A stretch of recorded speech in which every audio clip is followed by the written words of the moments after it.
Have you ever felt like you are the one standing in the way of your own growth? You say you want change, but somehow your actions pull you backward. You start something meaningful, then procrastinate, lose momentum, avoid responsibility, create excuses, overthink everything, or quit before things fully develop, and eventually begin asking yourself, why do I keep doing this? Why do I destroy my own progress? Why can't I stay consistent? The painful thing about self-sabotage is this. Deep down, you know you are capable of more, but something inside keeps interrupting your own growth. In this video, we are going to talk about what self-sabotage really is, why people keep repeating it, and how to finally break the cycle intentionally. Welcome to Metanoia Life. This channel is about structured transformation, helping people move from reactive living to intentional wholeness. We talk about self-awareness, emotional intelligence, alignment, discipline, spiritual growth, and breaking destructive patterns. So if you are serious about sustainable transformation, not temporary motivation, subscribe and join the journey. Let's get into this. Section 1, what self-sabotage really is. Self-sabotage is when your behavior consistently interferes with the future you say you want. It often shows up as procrastination, avoidance, inconsistency, negative self-talk, perfectionism, emotional shutdown, quitting too easily, or returning to unhealthy habits. The dangerous thing about self-sabotage is that many people think it's simply laziness or lack of discipline. But many times, self-sabotage runs much deeper. Self-sabotage is often a protection mechanism disguised as a destructive pattern. Section 2. Why self-sabotage? Most self-sabotage is rooted in fear, unresolved pain, limiting beliefs, shame, insecurity, or internal conflict.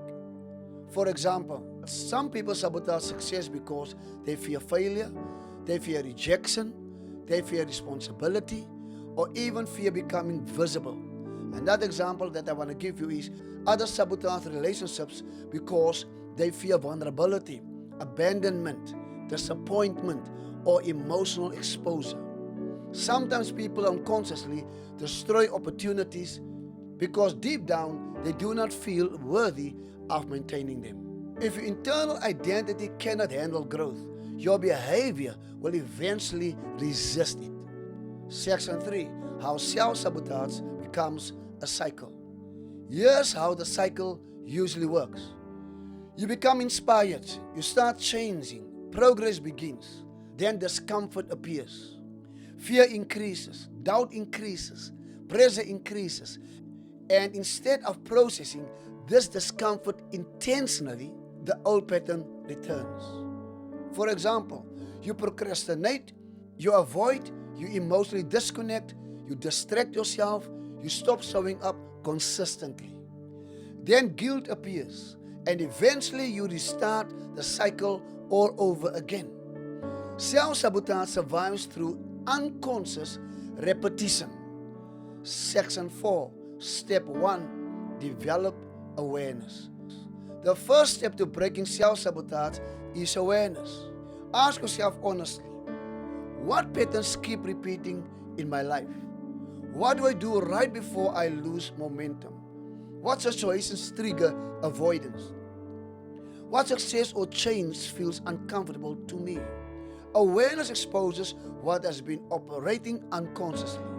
You cannot break a cycle you refuse to confront honestly. Section 5. Step 2. Stop identifying with the pattern. One of the biggest mistakes people make is turning their pattern into their identity.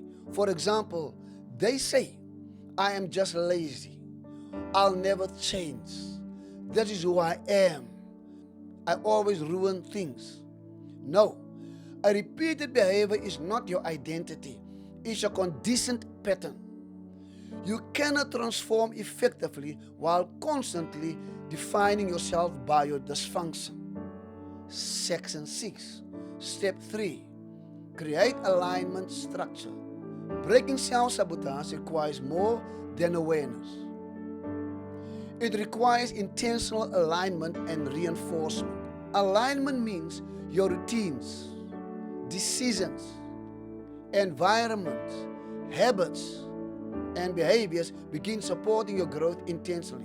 For example, that may look like setting boundaries, removing distractions, building routines, journaling, therapy, coaching, accountability, and disciplined repetition. Most people rely on motivation, but sustainable transformation requires structure. What you reinforce consistently eventually becomes your new normal. If you've been trapped in self-sabotage, understand this clearly. You are not doomed to remain in the same cycle forever, but transformation requires awareness, honesty, intentional action, and consistency. Your life changes when you stop unconsciously fighting against your own growth. And healing begins when awareness becomes stronger than avoidance. If this video helped you, subscribe to Metanoia Life and join the journey toward intentional wholeness. Share this video with someone who may be battling self-sabotage silently. And remember, stay with the process. The Lord bless you. The Lord keep you. See you in the next one.